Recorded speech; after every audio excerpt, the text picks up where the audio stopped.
এই বিশ্বে যুদ্ধ হচ্ছে। প্রথম বিশ্বযুদ্ধ, দ্বিতীয় বিশ্বযুদ্ধের পরে আমরা কিন্তু এখনো যুদ্ধের থেকে সরে আসতে পারিনি। এখনো আমার মতাদর্শ, আমার বিশ্বাস, আমার দাবি আরোপ করার জন্য পৃথিবীতে এখনো যুদ্ধ হয়ে যাচ্ছে। ছোট ছোট বাচ্চারা প্রাণ হারাচ্ছে। আমি আপনি যত সহজে শান্তির কথা বলতে পারি, তারা তত সহজে শান্তির কথা বলতে পারছে না। কেন আমাদের সকলের জন্য ঐক্য লাগবে? কেন কেবলমাত্র একটা দেশ ভালো থাকলে অন্য দেশ ভালো থাকতে পারবে না? কেন এই ঐক্যটা বিশ্বব্যাপী হতে হবে? তার অনেকগুলো উদাহরণের মধ্যে একটা হচ্ছে, যদি একটা দেশের যুদ্ধ হয়, যেমন ধরেন যখন ইউক্রেনে যুদ্ধ হলো, তখন খাদ্যের কি হবে? ইউক্রেন থেকে যে খাদ্যগুলো উৎপাদিত হয়, বিশ্বের অন্য কোন কোন জায়গায় সেগুলো সরবরাহ ব্যাহত হবে, সেই নিয়ে বিশ্বে আমরা চিন্তিত হয়ে পড়লাম।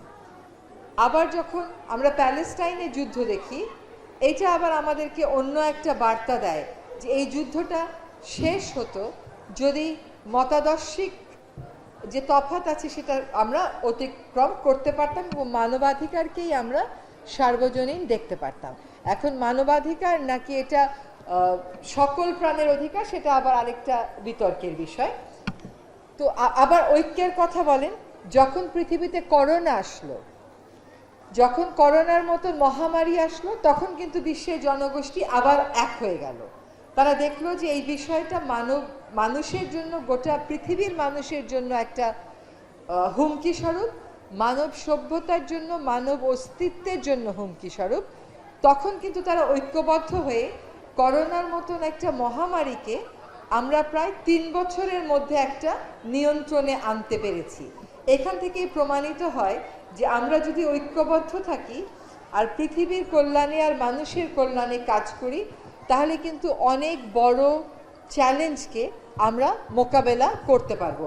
আমরা কিন্তু কেউ ভাবিনি যে করোনাটাকে আমরা 3 বছরের মধ্যে নিয়ন্ত্রণে আনতে পারবো, কিন্তু সকলের সম্মিলিত প্রয়াসে এটা সম্ভব হয়েছে।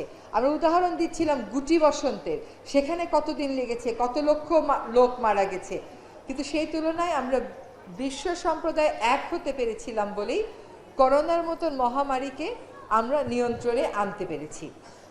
আজকে যাদের জীবন নিয়ে আলোচনা করা হচ্ছে, এইরকম জীবন আদর্শ এবং জীবনচারণ এখনকার পৃথিবীতে আসলে প্রায় অনুপস্থিত বললেই চলে।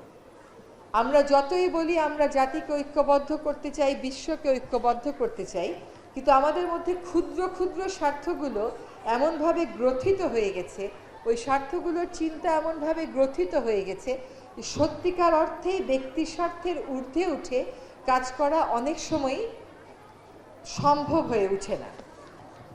আসলে আজকে যাদের জীবন আমরা সেলিব্রেট করছি, যাদের এই ভূখণ্ডে আগমন আমরা উদযাপন করছি, তাদের জীবনের কোন জিনিসটা আমার খুব বড় মনে হয় জানেন?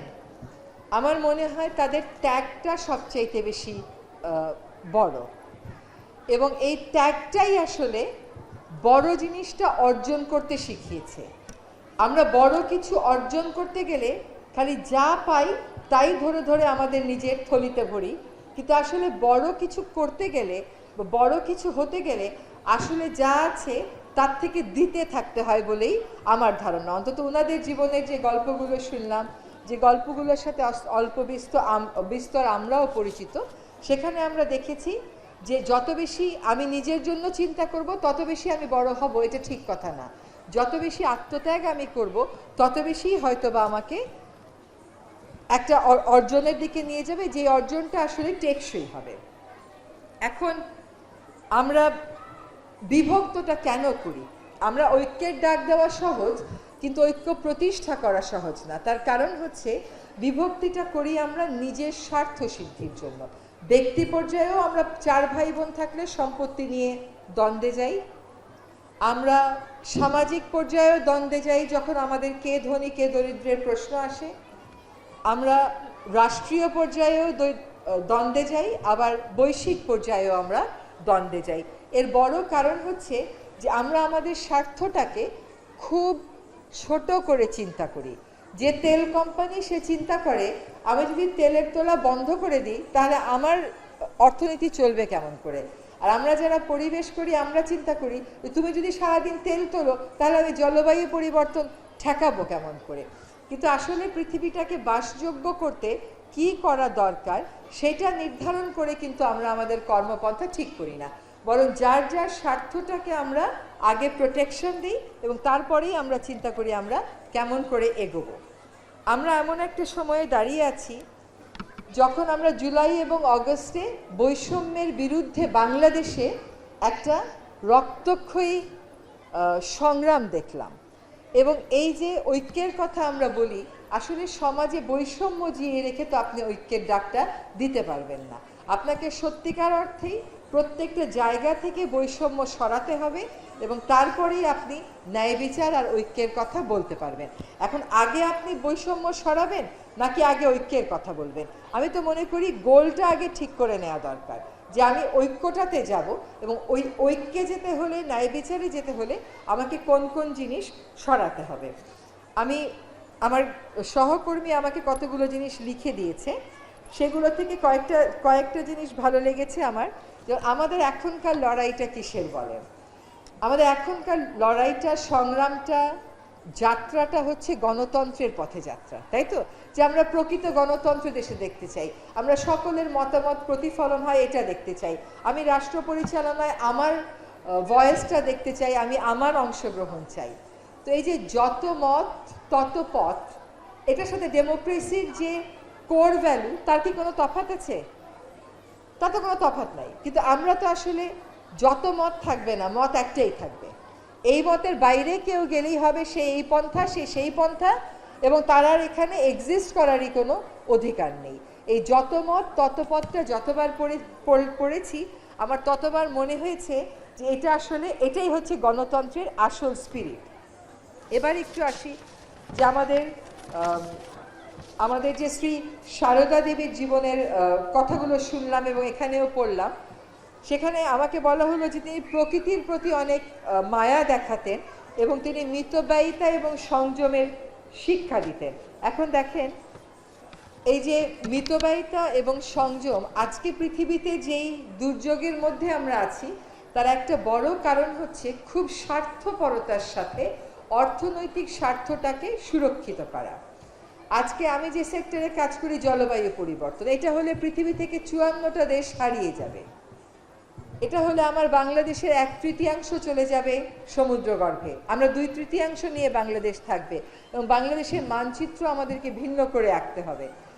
তো জলবায়ু পরিবর্তন আপনি তখনই মোকাবেলা করতে পারবেন যখন আপনি আসলে জীবন চালনে সংযমী হবেন। যদি আপনি ভোগবাদে বিশ্বাস করেন এবং ভোগবাদেরই চর্চা করতে থাকেন এবং আপনার যে উন্নয়ন দর্শন তার থেকে সরে না আসেন, বিশেষ করে ধনী দেশগুলো, তাহলে কিন্তু এই এত বড় বিপর্যয় আমরা মোকাবেলা করতে পারবো না। তাহলে দেখেন, এই জলবায়ু পরিবর্তনের মতন বিপর্যয়টাকেও যদি আমরা রোধ করতে যাই, সেখানেও আমাদের জীবন চালনে এক ধরনের সরলতা কিন্তু আনতে হবে।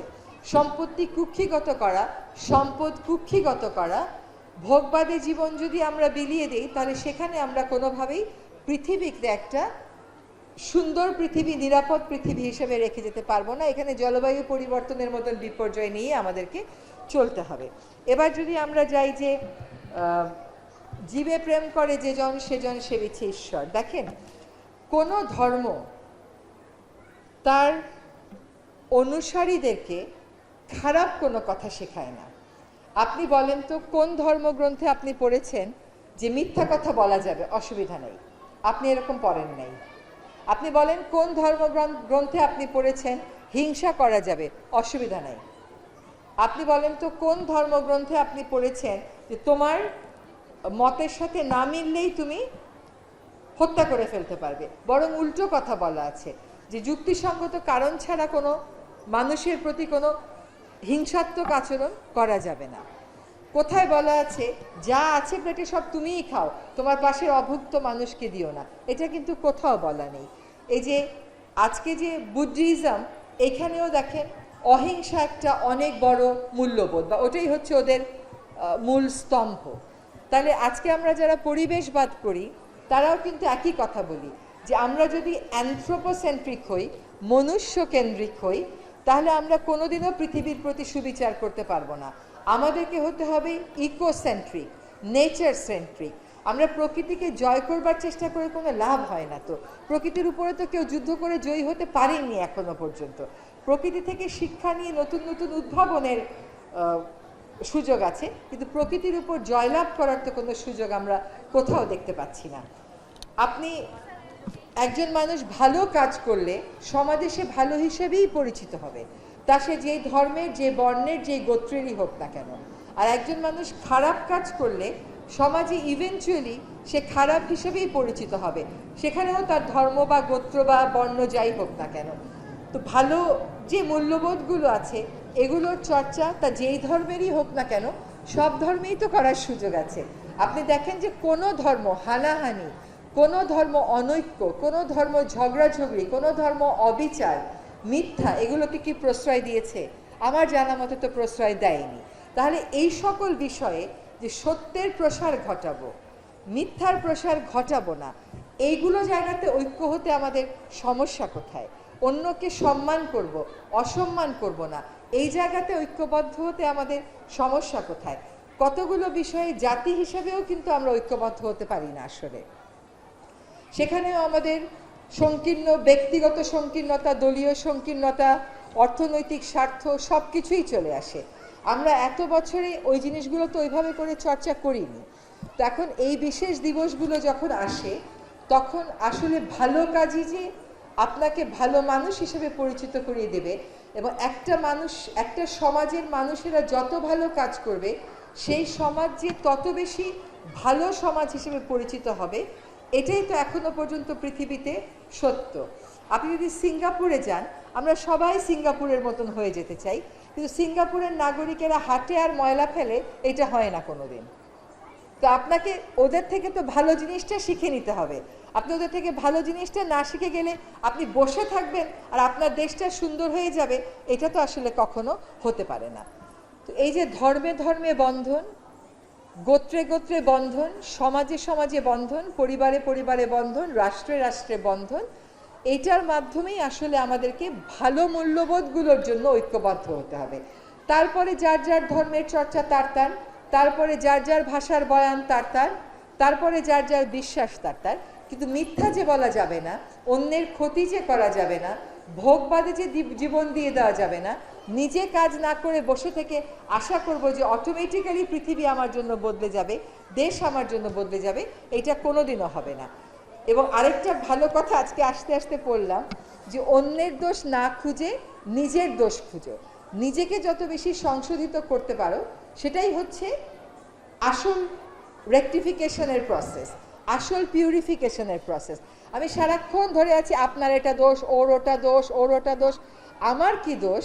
সেখানে সংশোধিত না হয়ে আমি যদি আপনাকে সংশোধন করতে যাই, তাহলে আপনার উপর আমার জোর প্রয়োগ করতে হবে, চাপ প্রয়োগ করতে হবে, সেটা তো আসলে কোনোদিনও কোনো প্রসেসকে সংশোধিত করবে না। ফলে আমি মনে করি যে ওনাদের যে জীবন দর্শন ছিল, এই জীবন দর্শন যদি আমরা আরও বেশি চর্চা করি, সকলের মধ্যে ছড়িয়ে দেই এবং মানুষকে অনুপ্রাণিত করি, সত্যিই তো আপনি ভাবেন তো, আজকে বসে টাইম লাইনে একটু পিছনে যান এবং ভাবেন তো যে নারী অধিকারের এই যে সতীদাহ প্রথা বলেন, বিধবা বিবাহ বলেন, এগুলো কি সহজ কাজ ছিল? এগুলো তো কোনো সহজ কাজ ছিল না। অত বড় বড় কঠিন কাজ জীবন দর্শন দিয়ে শুধুমাত্র সত্যের পথে থেকে ওনারা করতে পেরেছেন। তো আমাকে এখানে আমন্ত্রণ জানানোর জন্য আপনাদের সকলকে ধন্যবাদ জানাই। এবং আজকে আমাদের এই যে রামকৃষ্ণ মিশনে আমি অনেক আগে এসেছিলাম, তখন এর অবয়বটা সম্পূর্ণ ভিন্ন ছিল, কাজে আজকে আমার মনে হচ্ছে যে অনেক বেশি পাকা স্ট্রাকচার হয়ে গেছে, তখন এত ছিল না। এটা তো একটা ঐতিহ্যবাহী প্রতিষ্ঠান, সমাজের ভালো অনেক কাজে, শিক্ষায় বলেন, সমাজ সেবায় বলেন, এই যে সেতু বন্ধনে বলেন, তাদের একটা অনেক বড় ভূমিকা আছে। এবং তারা যে সমস্ত মহামানবের জীবন চর্চার একটা ক্ষেত্র তৈরি করে দিচ্ছে, এই জীবন চর্চার ক্ষেত্র যত বেশি প্রসারিত হবে, আমাদের মধ্যে নেগেটিভিটি বের হয়ে গিয়ে তত বেশি ইতিবাচক ভাব আসবে। আমরা ভয় পেয়ে চলে গেলে কেমন করে হবে? আমরা একটা সমাজে পরিবর্তন আনতে চাইব, আর সেই পথটা আমার জন্য মসৃণ করে কেউ পেতে দিয়ে রাখবে, এটাই আমি বিশ্বাস করলাম। আমি যখন পরিবর্তন আনতে চাইব, এই পথটা মোটেও মসৃণ হবে না। এটা আপনার নিজস্ব মনোবল দিয়ে আপনাকে উতরিয়ে আসতে হবে। এই পথটা সবসময়ই বন্ধুর হবে, সবসময়ই সমস্যা সংকুল হবে, কারণ আপনি স্থিতাবস্থা বজিয়ে রাখার কথা বলছেন না। আরেকটা হচ্ছে সমাজের অসঙ্গতিগুলো কার্পেটের নিচে আমরা দিয়ে দিলাম। এখন যখন অসঙ্গতিগুলো কার্পেটের নিচ থেকে বেরিয়ে আসছে, তখন যদি আমরা ভেবে নেই এই অসঙ্গতিগুলোই বাস্তব, এই সমাজকে আর কখনো ঠিক করা সম্ভব হবে না, তাহলে আমি বলবো যে আমাদের মনোবলের অভাব রয়ে গেছে। তাহলে আমি বলবো ইতিবাচক যে উদাহরণগুলো আমাদের জন্য এই মহামানবেরা সৃষ্টি করে দিয়ে গেছে, এইগুলোর চর্চার অভাব আছে, এগুলোর সম্পর্কে জানার অভাব আছে। যতগুলো ভালো কাজের দৃষ্টান্ত শুনলাম, সব ভালো কাজ ওনারা সহজেই করে ফেলেছেন, ওনাদেরকে প্রতিবন্ধকতা পার করতে হয়নি। অবশ্যই প্রতিবন্ধকতা পার করতে হয়েছে। মাঝে মাঝে সামাজিক যোগাযোগ মাধ্যমে গেলে আমার নিজের সম্পর্কে আমি এমন সব তথ্য শুনি যেগুলোর সাথে আমার কোনোই পরিচয় নেই, তাহলে কি ওইগুলোই আমার ব্যাপারে সত্য? মোটেও না। আমার যারা বিরোধিতা করবে তারা তো এসব কথা বলবেই, কিন্তু আমাকে ওই বন্ধুর পথ পাড়ি দেওয়ার জন্য নিজেকে প্রস্তুত করতে হবে, নিজেকে ওইভাবে চর্চা করে করে বুঝাতে হবে যে তোমার উদ্দেশ্যটা ওখানে, এবং এরা তোমাকে বাধা দেবে। যারা বাধা দেয় তারা ঐক্যের বিরুদ্ধে কাজ করে, যারা বাধা দেয় তারা বৈষম্যের পক্ষে কাজ করে, যারা বাধা দেয় তারা কোনো একটা স্বার্থের পক্ষে কাজ করে, যারা বাধা দেয় তারা অবিচারের পক্ষে কাজ করে। তো এদের তো একটা স্বার্থ সমাজে হয়ে গেছে, এই স্বার্থের জন্যই তারা এত কথা বলে। সেখানে আমার তো ভয় পাওয়ার কিছু নেই, পরিস্থিতিটা আমাদেরকে মোকাবেলা করতে হবে, এবং এই মোকাবেলা কেমন করে করতে হয় আমরা হয়তো অনেকে ভুলে গেছি, কিন্তু আমাদের সন্তানেরা আবার জুলাই আর আগস্ট মাসে আমাদেরকে দেখিয়ে দিয়েছে। দেখেন, ওরা জানের পরোয়া করেনি। আপনি দুই একটা উদাহরণ দেই। মনে আছে যে একটা ছেলে একটা গুলি খাওয়া দেহ টানছিল, তখন গলি থেকে আবার পুলিশ বের হলো, বের হয়ে আবার গুলি করব এমন ভাব করলো। ছেলেটা তাও তার বন্ধুকে রেখে যায়নি, গুলির মুখে, বন্দুকের মুখে সে তার ওই বন্ধুকে টানছে। তারপরে যখন পুলিশ আবার গুলি করা শুরু করলো, এক পর্যায়ে সে তার বন্ধুকে রেখে চলে গেল। এই যে গুলির মুখে নির্ভীক চিত্তে সে দাঁড়িয়েছিল, এটা সে কেন দাঁড়িয়েছিল? একটা অনৈক্যের বাংলাদেশ দেখতে, একটা মতবিরোধ চূড়ান্ত উঠবে এমন বাংলাদেশ দেখতে, নাকি একটা সুন্দর বাংলাদেশ দেখতে যেখানে বৈষম্য থাকবে না এবং ঐক্য থাকবে না? ওই বয়সে ওই কাজটা সে পেরেছে, কারণ ওই বয়সে তার মধ্যে কোনো স্বার্থের চিন্তা আসেনি। আর আমরা পারি না, কারণ আমাদের মধ্যে অনেক স্বার্থের চিন্তা চলে এসছে। আজকে যে সমস্ত মহামানব এবং মহামানবীর কথা শুনলাম, তাদের জীবনের থেকে শিক্ষা নিলাম, তারা কিন্তু নিজের স্বার্থের কথা ভাবেননি। তারা বুঝেছিলেন যা হচ্ছে তা অন্যায়, এই অন্যায়কে তাদের অ্যাড্রেস করতে হবে। সেজন্যই তারা নানান প্রতিকূলতা পার হয়ে ওই অন্যায়কে অ্যাড্রেস করেছেন। আমাদেরকেও ওই রকম মানসিক শক্তিটাকে অনেক বেশি দৃঢ় করতে হবে। ছোট ছোট স্বার্থের কাছে ঐক্যের প্রশ্নে আপোষ করার আমাদের কোনো সুযোগ নেই। এবং সত্যিকার অর্থে পৃথিবীতে আমরা মাত্র একটা প্রাণ, এরকম আরও লক্ষ লক্ষ প্রাণ আছে যাদের জীবনটা আমাদের উপর নির্ভর করে। আমরা যদি সকল প্রাণের প্রতি সম্মানশীল হয়ে সকল ব্যক্তিগত স্বার্থটাকে পিছে ফেলে দিয়ে সমাজের স্বার্থে কাজ করি, তাহলে আমি মনে করি খুব বেশি ভয় পাওয়ার কিছু নেই। এই বন্ধুর পথ, এই সমস্ত মহামানব এবং মানবীর যে জীবনচারণ এবং জীবন থেকে দেওয়ার শিক্ষা, সেগুলোকে অবলম্বন করে আমরা নিশ্চয়ই কাঙ্ক্ষিত লক্ষ্যে পৌঁছাতে পারবো। সকলকে অনেক ধন্যবাদ।